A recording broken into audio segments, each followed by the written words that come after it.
In questa lezione andremo alla scoperta dei misteri nell'arte. Se siete interessati alla lezione integrale, potete richiederla nel primo link in descrizione.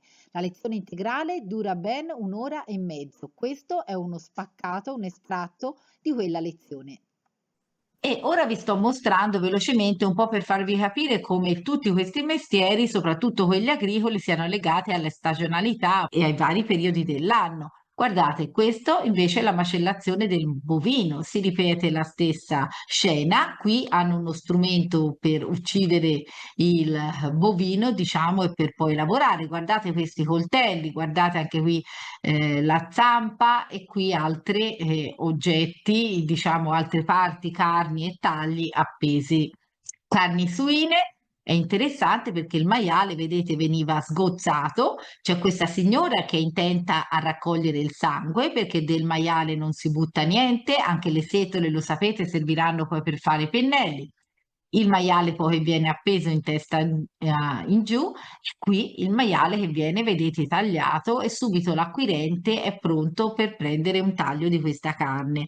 Quindi tutte queste illustrazioni che provengono dal taccuino casanatense Sanitatis sono fondamentali veramente per capire come avveniva anche il commercio, come si preparavano i tagli di carne e così via. Questo, per esempio, è un portale storiato dove anche qui, al pari dei taccuini, al pari delle illustrazioni salterie che vi ho fatto vedere, presentano immagini.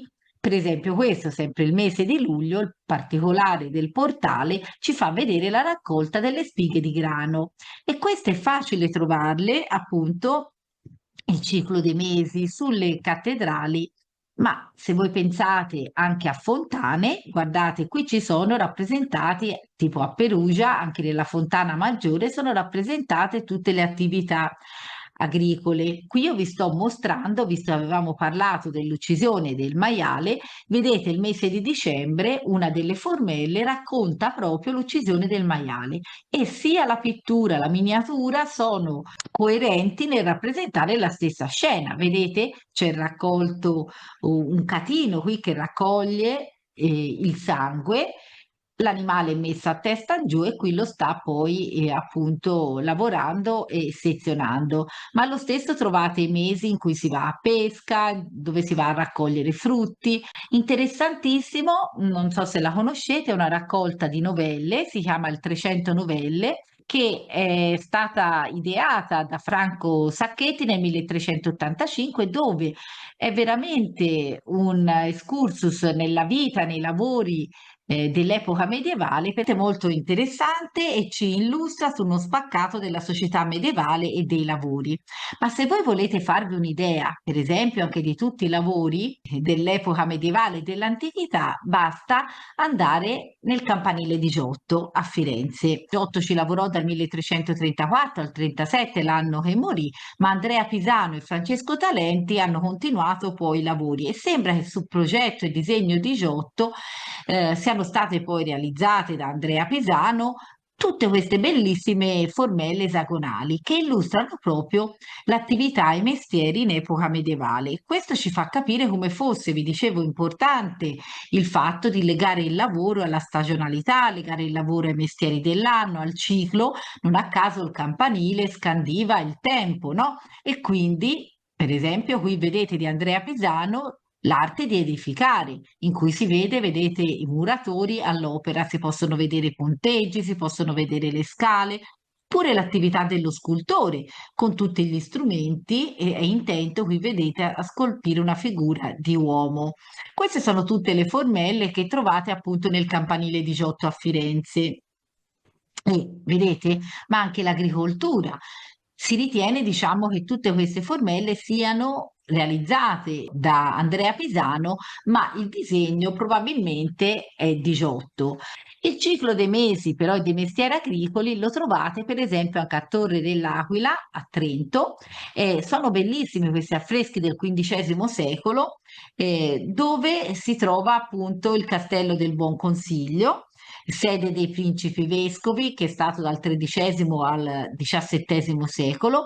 C'è un ciclo pittorico molto importante legato alla raffigurazione dei mesi. Siamo appunto nel clima del gotico internazionale e vengono rappresentati tutti i lavori, vi dicevo anche qui, dei contadini, del settore primario durante le stagioni, come abbiamo visto finora, la semina, la vendemmia, la mietitura, e c'è veramente una grande attenzione al dato realistico e ci mostra una grande attenzione anche al rapporto che c'è tra l'uomo e la natura e l'ambiente circostante.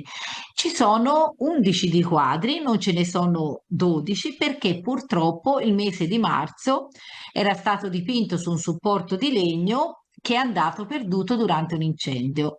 E qui trovate una sorta di loggia architravata sostenuta da delle colonnine. Si vede sulla parete le varie occupazioni di ciascun mese e sono raffigurate contadini, vignaioli, mietitori e così via. Vedete, ci dà l'idea che qui ci siano delle colonnine come una loggia architravata dove ci appare all'aperto tutto quello che sta avvenendo. Vediamolo un po' in dettaglio. Il mese di gennaio, il mese di febbraio, vedete, marzo non c'è, qui c'è subito aprile, poi andremo avanti.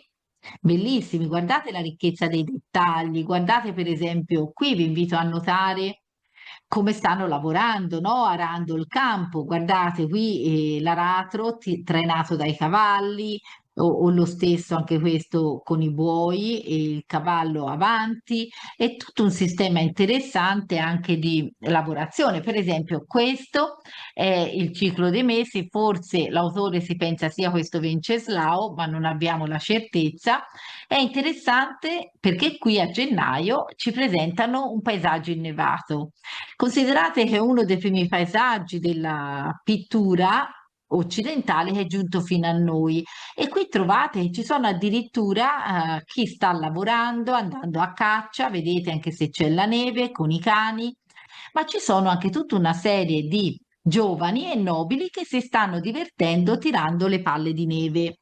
E se voi vedete, potete vedere anche altri mesi come quello di maggio, di giugno, con le attività che abbiamo visto e considerato finora, legate proprio alla stagionalità, al periodo in cui vengono raccolti i frutti. Per esempio, qui vengono i giovani, sono in un roseto a passeggiare.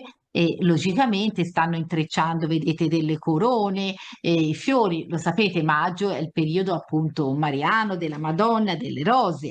E quindi tutta una serie di lavori, come anticipato, legati ai vari periodi dell'anno, che ritroviamo nelle miniature, ritroviamo nelle sculture, ritroviamo addirittura negli affreschi, con una coerenza, come potete vedere, alle attività legate alle attività appunto svolte. Vedete per esempio a dicembre è il periodo che fa freddo, bisogna raccogliere la legna, c'è il taglio del bosco, vedete hanno tagliato gli alberi, raccolto la legna che poi verrà portata all'interno del castello dove ci sono tutte le abitazioni. Sicuramente un ciclo straordinario è Le Tre Richer del Duca di Berry, realizzato da questi fratelli Limburg su commissione di Giovanni di Valois, che era il Duca di Berry, e eseguono per lui nel 1405 una serie di libri d'ore. Era una sorta di breviario che utilizzavano appunto i laici legato alle scansioni delle ore. Per esempio, nella miniatura di ottobre, qui ci sono un po' tutte le miniature, anche qui in piccolo, io qui vi ho messo in grande per farvi vedere meglio, è raccontata la semina dei campi. Sullo sfondo vedete il Louvre, lo riconoscete, e qui trovate la Senna.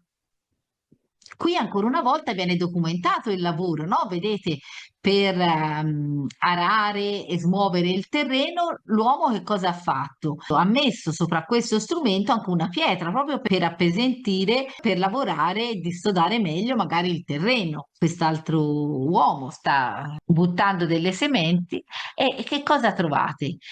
Vedete già gli uccelli pronti a beccarli. Guardate uno spaventapasseri messo più lontano e qui sulla Senna, vedete, poi ci sono anche tutte le barche. Una delle scene più importanti per capire il fervore, l'attività e i mestieri è questa appunto dell'affresco di Ambrogio Lorenzetti, l'allegoria del buon governo, in cui si vede un rapporto tra città e campagna, in cui c'è uno scambio dove si vedono tutte le professioni, dal contadino al calzolaio, questo qui appunto il calzolaio, c'è chi viene a vendere i propri prodotti, la contadina, vedete che dalla campagna viene in città, oppure si vedono i nobili, si sta celebrando addirittura anche un matrimonio. Quindi ci sono tutta una serie di attività, c'è il maestro che sta insegnando, sta facendo una lezione, con quello c'è il professore in cattedra, vedete che sta insegnando agli allievi, agli studenti, ci sono i muratori. E mi preme anche farvi capire come era organizzato un lavoro anche in una bottega, per esempio, di storia medievale. Era un luogo in cui si trovavano diverse persone, a capo c'era il magister, che era il maestro di bottega, questo valeva per la bottega di colui che fa il pittore, per la bottega di colui che fa lo scultore, per colui che fa il cuoiaio e che lavora il cuoio, per appunto tutte le varie attività avevano a capo generalmente il maestro. Poi c'erano degli assistenti che erano quelli, diciamo, di cui il maestro si fidava di più. Poi c'erano i salariati, anche quelli erano persone, diciamo, che comunque ricevevano un compenso. Coloro che invece non ricevevano compenso, ma facevano solo in cambio una formazione, prestando una manovalanza, erano gli apprendisti. Ci sono artisti che fanno, per esempio, anche tra i pittori, un lungo apprendistato nelle varie botteghe. E questo è importante per capire come nelle botteghe, come ci dice anche Cennino Cennini, conviene stare il più tempo possibile con un maestro e andare subito a imparare un mestiere. Più tardi che poi viene via dal tuo maestro, no? Perché sicuramente è una guida. Qui vedete le attività dei muratori, le varie attività che vi dicevo, vedete? E qui trovate il maestro, qui vedete gli studenti, questo è venuto a farsi risolare le scarpe e così via. Queste, le contadine, stanno venendo per vendere i loro prodotti. E veniamo comunque ora a un excursus dopo aver fatto questo, diciamo, primo percorso alla scoperta, diciamo, di tutte le attività, di tutti i lavori del settore principalmente agricolo o del commercio che abbiamo visto rappresentato dalla scultura, la pittura, codici miniati, affreschi e così via. Vi faccio vedere come siano state rappresentate sin dall'antichità, appunto, le scene anche agricole. Se qui siamo a Tebe, in Egitto, e trovate appunto questa scena di lavori. Anche nell'antichità egizia veniva rappresentato tutte le attività agricole, ma la lavorazione per esempio anche dei cereali. E loro, per esempio, preparavano anche il pane, anche se non conoscevano, loro usavano una varietà di farro. Non era conosciuto il lievito, però loro credevano che il pane si gonfiasse per miracolo. Qui ci sono statuette che ci mostrano proprio, vedete, la lavorazione dei cereali. Ma veniamo alla figura, per esempio, dei servi. Questi non so se avete mai sentito parlare degli ushabti, che sono di solito delle statuette. Queste sono provenienti dalla tomba di Seti I. Erano dei servitori, erano una sorta di schiavi e venivano messi, sono piccolissime queste statuette, come corredo funerario. Erano tantissime perché la loro funzione era di continuare a servire il loro padrone nell'aldilà.